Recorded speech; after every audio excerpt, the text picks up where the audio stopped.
Hi hello ನಮಸ್ತೆ, ನಾನು ರಾಜು ಅಷ್ಟೇ. ನೀವು ನೋಡ್ತಾ ಇದ್ದೀರಾ centre point Kannada YouTube channel. ನಮ್ಮ ರಾಜ್ಯ, ನಮ್ಮ ದೇಶ ಕಂಡಂಥ ಅದ್ಭುತ ರಾಜಕಾರಣಿ, ಅತ್ಯಂತ ಮೇಧಾವಿ, ರಾಜಕಾರಣದಲ್ಲಿ ಎಲ್ಲವನ್ನೂ ತಿಳ್ಕೊಂಡ ವ್ಯಕ್ತಿ, ನಮ್ಮ ರಾಜ್ಯದ ಮಾಜಿ ಮುಖ್ಯಮಂತ್ರಿ ಎಸ್.ಎಂ. ಕೃಷ್ಣ ಅವರು ನಿಧನರಾಗಿದ್ದಾರೆ. ಅವರ ನಿಧನಕ್ಕೆ ಇಡೀ ರಾಜ್ಯ, ದೇಶವೇ ಶೋಕ ಸಾಗರದಲ್ಲಿ ಮುಳುಗ್ಬಿಟ್ಟಿದೆ. ಅಂದರೆ ಜನರಿಗೆಲ್ಲ ಬೇಜಾರಾಗ್ಬಿಟ್ಟಿದೆ. ಅಷ್ಟು ಒಳ್ಳೆಯ ರಾಜಕಾರಣಿ. ಅಂದರೆ ಅವರು ವಯೋಸಹಜ ಕಾಯಿಲೆಯಿಂದ ಬೆಳ್ತಾಯಿದ್ರು. ಅವರಿಗೆ 93 ವರ್ಷ ಆಗಿತ್ತು. ಯಾವುದೇ ಭ್ರಷ್ಟಾಚಾರದ ಆರೋಪಗಳು ಅವ್ರ ಮೈ ಮೇಲೆ ಇರಲಿಲ್ಲ. ಒಬ್ಬ ಕಲರ್ಫುಲ್ ರಾಜಕಾರಣಿ ಅಂತಾರಲ್ಲ, ಅಂಥ ರಾಜಕಾರಣಿ ಎಸ್.ಎಂ. ಕೃಷ್ಣ ಅವರಿಗೆ ಒಂದು ಆಪಾದನೆ ಇತ್ತು. ಅದೇನೆಂದರೆ ಇವರು ಬೆಂಗಳೂರನ್ನು ಮಾತ್ರ ಬೆಳೆಸಿದ್ರು ಅಂತ. ಅದು ಯಾಕೆ ಹಾಗೆ ಹೇಳಿದ್ರೋ ಗೊತ್ತಿಲ್ಲ. ಯಾಕಂದರೆ ಬೆಂಗಳೂರನ್ನು ಅವರು ಸಿಂಗಾಪುರ್ ಮಾಡಲು ಹೊರಟಿದ್ರು. ಯಾಕಂದರೆ ಅವರು ವಿದೇಶದಲ್ಲಿ ಕಲ್ತ್ಕೊಬಂದಿದ್ರು. ಆ ವಿದೇಶಿ ಸಂಸ್ಕೃತಿ, ವಿದೇಶದಲ್ಲಾದಂಥ ಡೆವಲಪ್ಮೆಂಟ್ ಎಲ್ಲವೂ ಗೊತ್ತಿತ್ತು ಅವರಿಗೆ. ಹಾಗಾಗಿ ನಾವು ಬೆಂಗಳೂರನ್ನು ಒಂದು ಸಿಂಗಾಪುರ್ ಥರ ಮಾಡಬೇಕು, ಅಷ್ಟು ಡೆವಲಪ್ಮೆಂಟ್ ಮಾಡಬೇಕಂತ ಕನ್ಸ್ಕೊಂಡ್ರು. ಹಾಗೆ ಈ ಟೆಕ್ನಾಲಜಿಯಲ್ಲಿ ನಮ್ಮ ಬೆಂಗಳೂರಿಗೆ ಅನೇಕ ಕಂಪ್ನಿಗಳು ಬಂದವು. ಸಾಫ್ಟ್ವೇರ್ ಕಂಪ್ನಿಗಳನ್ನು ಬರುವಂತೆ ಮಾಡಿದ್ದು, ಅವರಿಗೆ ಅಂಥ ಸೌಲಭ್ಯವನ್ನು ಕೊಟ್ಟಿದ್ದು ಎಸ್.ಎಂ. ಕೃಷ್ಣ ಅವರ ಕಾಲದಲ್ಲಿ. ಹಾಗಾಗಿ ನೂರಾರು IT ಕಂಪ್ನಿಗಳು ಬಂದವು, ಬೇರೆ ಬೇರೆ ಕಂಪ್ನಿಗಳು ಬಂದು ಬೆಂಗಳೂರಿಗೆ. ಬೆಂಗಳೂರಿನ ಜನಕ್ಕೆ ಉದ್ಯೋಗ ಸಿಕ್ತು. ಹೌದು, ಸಹಜವಾಗಿ ಬೆಂಗಳೂರು ಡೆವಲಪ್ ಆಗೇ ಆಯಿತು. ಯಾಕಂದರೆ ಬೆಂಗಳೂರು IT ಕಂಪ್ನಿಯ ಟ್ಯಾಕ್ಸಿಂದ ನಮ್ಮ ಗೌರ್ಮೆಂಟಿಗೂ ಲಾಭ ಆಯಿತು. ಬೆಂಗಳೂರಿಗೆ ತುಂಬ ಜನ ವರ್ಕಿಗೆ ಬಂದರು. ಬೆಂಗಳೂರು ಲ್ಯಾಂಡ್ ಡೆವಲಪ್ ಆಯಿತು. ಬೆಂಗಳೂರಿನ ಲ್ಯಾಂಡ್ ರೇಟ್ ಜಾಸ್ತಿ ಆಯಿತು.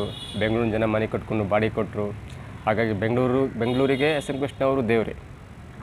ಜೊತೆಗೆ ಎಸ್.ಎಂ. ಕೃಷ್ಣ ಅವರನ್ನು ಬೆಂಗಳೂರಿಗೆ ಬ್ರ್ಯಾಂಡ್ ಮಾಡೋ ಬದಲು ನಮ್ಮ ಇಡೀ ದೇಶಕ್ಕೆ ಬ್ರ್ಯಾಂಡ್ ಆದರು. ಯಾಕಂದರೆ ನನ್ನ ಪ್ರಕಾರ ಬೆಂಗಳೂರಿಗೆ ನಮ್ಮಂಥ ಅನೇಕ ಜನ ಕೆಲಸಕ್ಕೆ ಬಂದರು. ಇಲ್ಲಿ ಕೆಲಸ ಮಾಡಿದ್ವಿ, ಪೇಮೆಂಟ್ ಜಾಸ್ತಿ ಸಿಕ್ತು, ನಮ್ಮನೆ ಉದ್ಧಾರ ಆಯಿತು. ನಾವು ದುಡ್ದು ಹಣವನ್ನು ಅಲ್ಲಿ ಊರಲ್ಲಿ ಮನೆ ಕಟ್ಸಿದ್ವಿ, ಊರು ಡೆವಲಪ್ ಆಯಿತು, ಅಲ್ಲೇನೂ ಇನ್ವೆಸ್ಟ್ ಮಾಡಿದ್ವಿ. ಹಾಗಾಗಿ ನಮ್ಮ ರಾಜ್ಯದ ಜನ ಮಾತ್ರ ಅಲ್ಲ, ಆಂಧ್ರದಿಂದ ಕೆಲಸಕ್ಕೆ ಬಂದರು, ಕೇರಳದಿಂದ ಕೆಲಸಕ್ಕೆ ಬಂದರು, ತಮಿಳುನಾಡಿಂದ ಕೆಲಸಕ್ಕೆ ಬಂದರು. ಅವರು ತಮ್ಮ ಸಂಪಾದನೆಯಲ್ಲಿ ಅಲ್ಲೂ ಏನೋ ಕೆಲಸ ಮಾಡಿಕೊಂಡು ಆ ಊರು ಕೂಡ ಉದ್ಧಾರ ಆಯಿತು. ಹಾಗಾಗಿ ಬೆಂಗಳೂರಿಗೆ ಮಾತ್ರ ಸೀಮಿತವಾದರೂ ಎಸ್.ಎಂ. ಕೃಷ್ಣ ಅನ್ನೋದು ಅಪವಾದದ್ದು ತಪ್ಪು ಕಲ್ಪನೆ ಅಷ್ಟೇ. ಜೊತೆಗೆ ಎಸ್.ಎಂ. ಕೃಷ್ಣ ಅವರು ಅನೇಕ ಸಾಧನೆ ಮಾಡಿದ್ದಾರೆ. ಅನೇಕ ಸಾಧನೆ.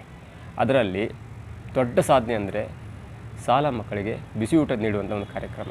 ಎಷ್ಟು ಚಂದದ ಕಾರ್ಯಕ್ರಮ ಅಲ್ಲ ಅದು. ಈಗಂತೂ ಅದು ಡೆವಲಪ್ಮೆಂಟ್ ಆಗಿ ಒಳ್ಳೊಳ್ಳೆ ಆಹಾರ ಸಿಗ್ತಾಯಿದೆ ಮಕ್ಕಳಿಗೆ. ಹೋಟ್ಲಲ್ಲೂ ಸಿಗಲ್ಲ ಅಂಥ ಆಹಾರ ಸಿಗುತ್ತೆ. ನಮ್ಮ ಮಕ್ಕಳು ಶಾಲೆಗೆ ಬಂದಿರ್ತಾರೆ, ಮಧ್ಯಾಹ್ನ ಗ್ಯಾಪ್ ಅವ್ರಿಗೆ ಊಟ ತರಲಿಕ್ಕಾಗಲ್ಲ ಅಥವಾ ಹೋಗ್ಲಿಕ್ಕಾಗಲ್ಲ ಅಷ್ಟು ದೂರ ವಾಪಸ್ಸು, ಅಥವಾ ಬೆಳಗ್ಗೆ ಎದ್ದು ಬರುವಾಗಲೇ ಅವ್ರಿಗೆ ಊಟ ತಿಂಡಿ ರೆಡಿ ಮಾಡ್ಕೊಂಡು ಬರಲಿಕ್ಕಾಗಲ್ಲ. ಅಂಥ ಮಕ್ಕಳಿಗೆ ಈ ಬಿಸಿ ಊಟ ಕಾರ್ಯಕ್ರಮ ಅಂದರೆ ಒಳ್ಳೆಯ ಕಾರ್ಯಕ್ರಮ ಅದು. ಆ ಕಾರ್ಯಕ್ರಮವನ್ನು ಮೀರಿಸುವ ಇನ್ನೊಂದು ಸರ್ಕಾರಿ ಕಾರ್ಯಕ್ರಮ ಬರಲೇ ಇಲ್ಲ ಅಂದರೂ ತಪ್ಪಾಗಲಿಕ್ಕಿಲ್ಲ. ಇನ್ನು ಎಸ್.ಎಂ. ಕೃಷ್ಣ ಅವರು ಮಾಡಿದ ಮತ್ತೊಂದು ಅದ್ಭುತ ಕಾರ್ಯ ಅಂದರೆ, ಈ ರಾಜಕಾರಣಿಗಳು ಏನು ಮಾಡ್ತಾರೆ ಅಂದರೆ, ತಾನು ಮುಖ್ಯಮಂತ್ರಿ ಆದ ನಂತರ ತಾನು ಬಚಾವಾಗಲಿಕ್ಕೆ ಅಥವಾ ತಮ್ಮ ಸಹಚರರು ಅಂದರೆ ತನ್ನ ಬೆಂಬಲಿಗರು, MLAಗಳು, ಮಂತ್ರಿಗಳು ಬಚಾವಾಗಲಿಕ್ಕೆ ಅವರನ್ನು ಸೇಫ್ ಗಾರ್ಡಾಗಿ ಮಾಡ್ತಾ ಇರ್ತಾರೆ.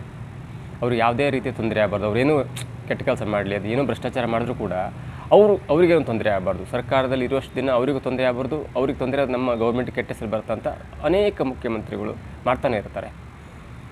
ಅಂದರೆ ನಮ್ಮ ಮಂತ್ರಿಗಳ ವಿರುದ್ಧ, ನಮ್ಮ MLAಗಳ ವಿರುದ್ಧ ಯಾವುದೇ ಭ್ರಷ್ಟಾಚಾರದ ಆರೋಪ ಬರಬಾರ್ದು, ನಮ್ಮ ಸಚಿವರು, ನಮ್ಮ MLAಗಳು ಅರೆಸ್ಟ್ ಆಗಬಾರ್ದು ಅಂಥ ದೊಡ್ಡ ಪ್ಲ್ಯಾನ್ನಲ್ಲಿ ಹೇಗಾದರೂ ಮಾಡಿ ಅವರನ್ನು ಬಚಾವ್ ಮಾಡಲಿಕ್ಕೆ ಟ್ರೈ ಮಾಡ್ತಾನೆ ಇರ್ತಾರೆ.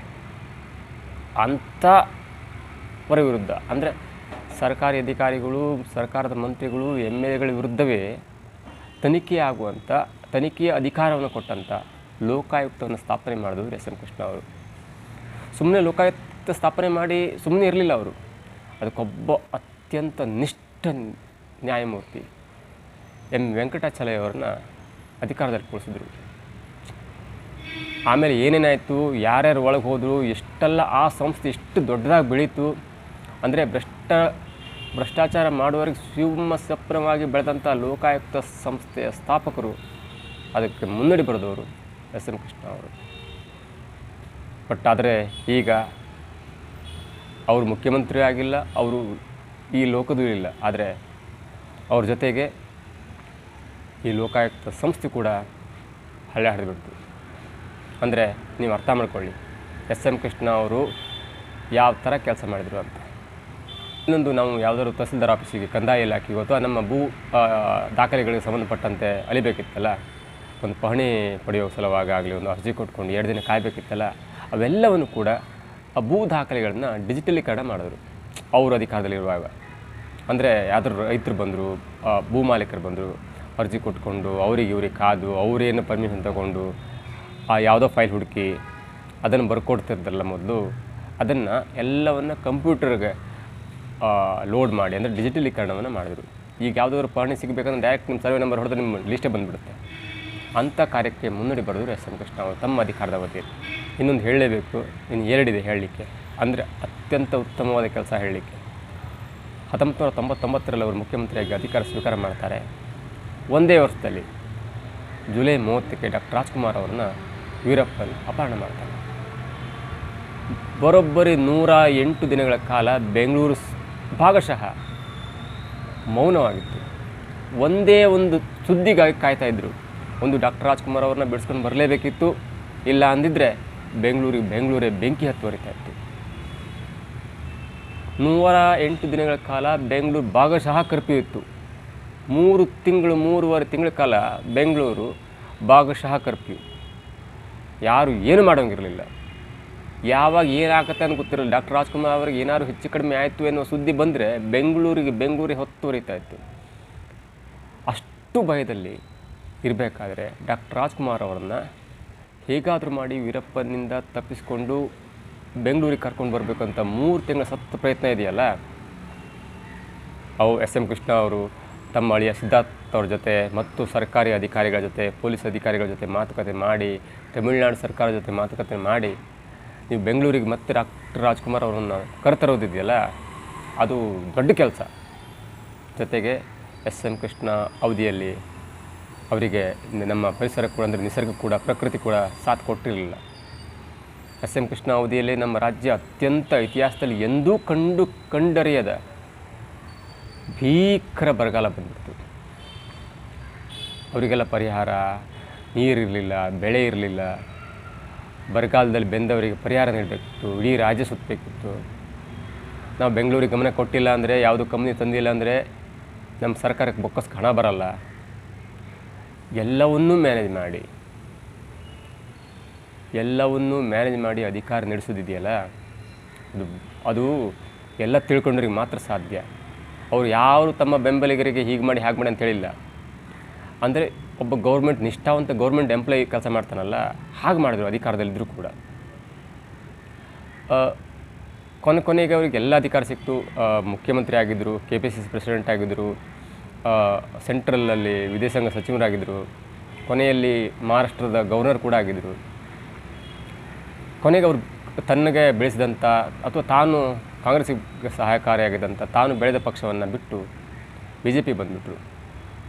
ಆವಾಗ ಎಲ್ಲರಿಗೂ ಒಂದು ಸಲ ಅನಿಸಿತ್ತು, ಯಾಕಪ್ಪ ಇವರು ರಾಜಕೀಯ ಮುಸ್ಸಂಜೆಯಲ್ಲಿ, ತಮ್ಮ ವೃತ್ತಿ ಜೀವನದ ಮುಸ್ಸಂಜೆಯಲ್ಲಿ ಯಾಕೆ ಕಾಂಗ್ರೆಸ್ಸನ್ನು ತೊರೆದು BJP ಬಂದರು, ಇದು ತಪ್ಪಲ್ವಾ ಅಂತ ಎಲ್ಲರಿಗೂ ಅನಿಸಿದ್ದು ಸಹಜ ಮತ್ತು ಅದು ಸತ್ಯ ಕೂಡ. ಕೆಲವೊಮ್ಮೆ ಏನಾಗುತ್ತಂದರೆ, ಒಬ್ಬ ನಿಷ್ಠಾವಂತ ರಾಜಕಾರಣಿ, ಮುತ್ಸದಿ, ಇಷ್ಟೆಲ್ಲ ಗೌರವ ಸಂಪಾದನೆ ಮಾಡಿದವರು ವಯಸ್ಸಾಗ್ತಾ ಬಂದಾಗ ಯಾರೋ ಒಬ್ಬ ಚಿಕ್ಕ ಹುಡುಗ ಬಂದ್ಕೊಂಡು, ಅಂದರೆ ಟ್ಯಾಲೆಂಟಿಂದ ಮುಂದೆ ಬಂದರೆ ಓಕೆ, ತಮ್ಮ ಮನೆತನದ ಗೌರವದಿಂದಾಗಿ ಮುಂದೆ ಬಂದುಕೊಂಡು ತಮ್ಮಂಥ ಹಿರಿಯ ರಾಜಕಾರಣಿಗಳನ್ನೇ ಸೈಡ್ಲೈನ್ ಮಾಡಿದಾಗ, ಸರಿಯಾಗಿ ಮಾತಾಡ್ತಿದ್ದಾಗ, ತಮ್ಮ ಸಲಹೆಯನ್ನು ಕೇಳದಿದ್ದಾಗ ಅಥವಾ ತಾವು ಕೊಟ್ಟ ಸಲಹೆಯನ್ನು ಸಾರಾಸಗಟವಾಗಿ ತಿರಸ್ಕಾರ ಮಾಡಿದಾಗ ಒಂದು ಕಡೆ ಎಲ್ಲೋ ಮುಜುಗರ ಆಗುತ್ತೆ. ಆ ಮುಜುಗರ ಆಗಲೇಬೇಕು. ಯಾವುದೇ ಪಕ್ಷ ಆಗಿರಲಿ, ಪಕ್ಷ ಮತ್ತು ಆ ವ್ಯಕ್ತಿಗೆ ಒಂದು ಸಂಬಂಧ ಇರುತ್ತೆ, ಅದು ಸ್ವಾಭಿಮಾನ ಅಂತ.